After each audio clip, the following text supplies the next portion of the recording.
All right.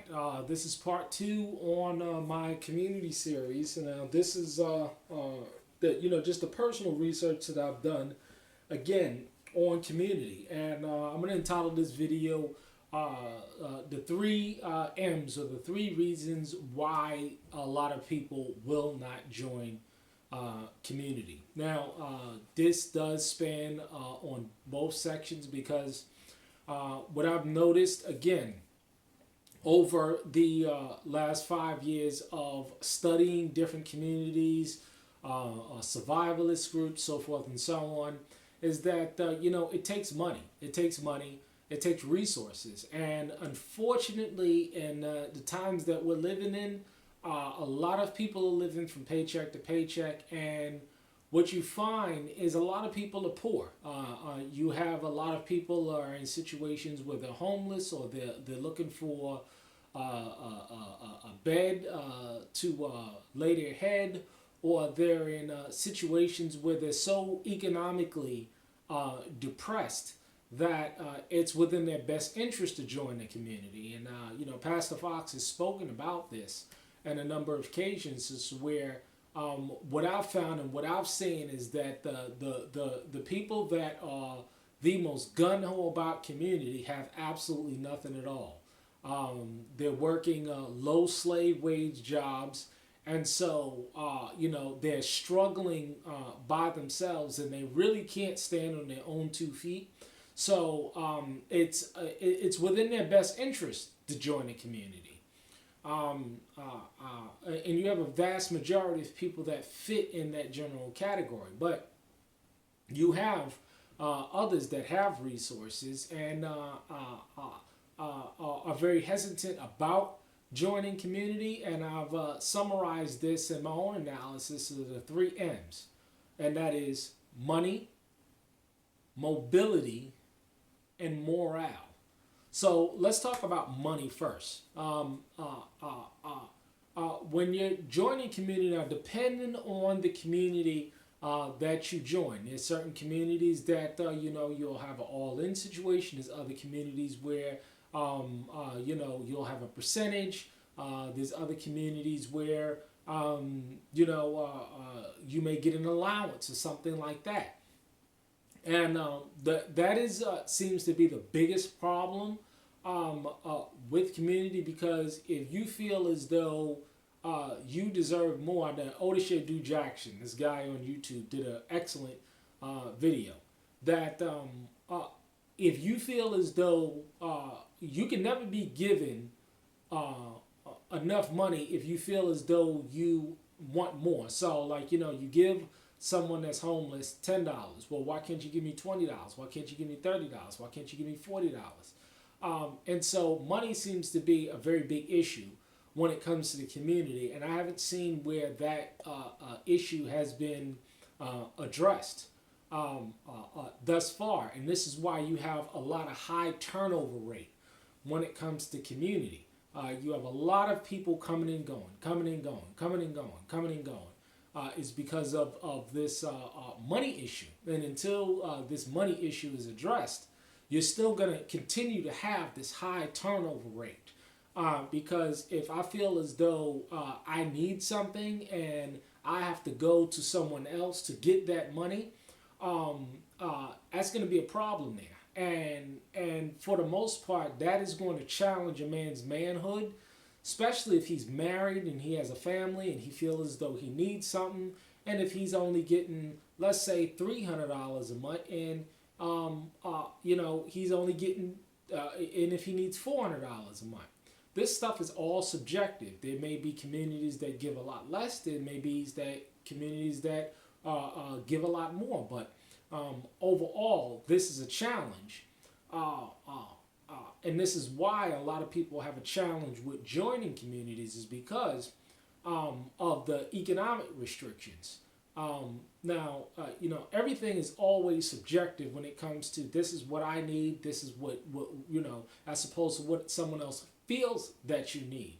So you're going to have a conflict, and there's always typically a conflict there when it comes to communities, the economic aspect. So That has to be addressed. The second one that I've found and that I've reviewed over dozens of communities and talking to these heads is mobility. Um, no one likes their ability to be mobile to be restricted. So, if I'm telling you this is when you can go, this is when you can stay, this is when you can move, this is when you can't move, whether it's a Christian community or a Hebrew community, this is going to be a challenge. And especially if that individual feels as though no laws are being broken, whether it's the laws in the Bible or the laws and the land that we're living in, that's another big challenge for people. So this is another reason why a lot of people will not necessarily join a community because they don't want their mobility challenge. And this is a natural thing. This is not something that is metaphysical or wrong. It's just their natural innate need for a man to feel as though he's in control in his own ability and his own movement. Because if you restrict a man's ability to move, he's going to feel enslaved. And there's going to be a challenge to that, to his mental psyche. And it's going to have challenges there. So you have the money issue and you have the mobility issue. The third thing is morale. You have a morale issue, especially if you have a hierarchical standpoint where you're being told what to do, you're being told what to work, you're being told who you're going to fellowship or even granular into who you're going to marry, who you're going to have children with. Or any one of these factors can be a very trying thing to the human spirit, and especially if you feel as though you have an innate right to decide these things for yourself. Growing up in America, we're taught by the Constitution, in which the government doesn't even respect, that you have the right to life, liberty, and the pursuit of happiness. You have these inalienable rights. And if somebody's going to restrict those rights from you, there's going to be challenges in your spirit. And so this is the third reason why a lot of people are not going to join a community until these three issues are addressed.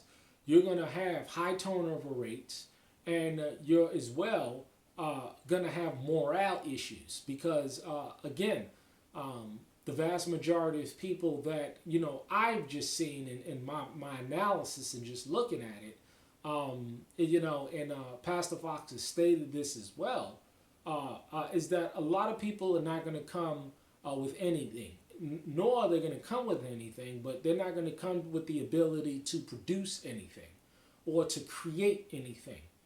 And it's a sad thing because when you find down that, the overall situation of society that we live in is that you're experiencing a dumbing down of society where the average person just truly cannot think for themselves. They can't come to rational conclusions and make intelligent decisions for themselves.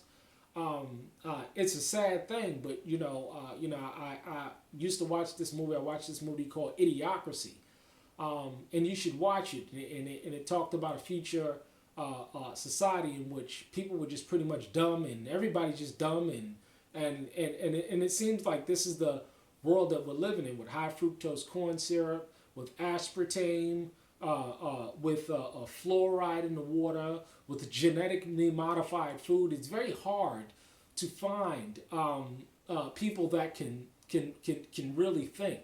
And when you have a society that it is stated that you no longer have a free society when the average person in that society has an IQ of like 84 or below. And what you're finding is that you have a lot of low IQ people in society today. Just look at when you just normally interact. A lot of people are just not very tight up top. It's a sad thing, but that's the situation that we're living in. And so you have these kinds of situations all coming together. and you have a recipe in which it's going to be very challenging for people to join community because of these different challenges. Now, there are very intelligent people out there. They're very innovative, intelligent people that know how to think for themselves, that know how to plan for themselves. And it's going to be a challenge for them. And this is another reason why they're not going to join communities, because they're not going to tolerate someone else dictating personal aspects of things in their lives for them. It's just human nature, and I'm just speaking from a general perspective that it's just human nature for people who are intelligent and that can think for themselves and that can reason for themselves and that can handle finances and that can handle things and that can make sound choices and decisions. Um, it's going to be a challenge for them, and so they're not going to give up that inalienable right to make those choices for them and give them over to another man or another woman to make those choices and decisions for them.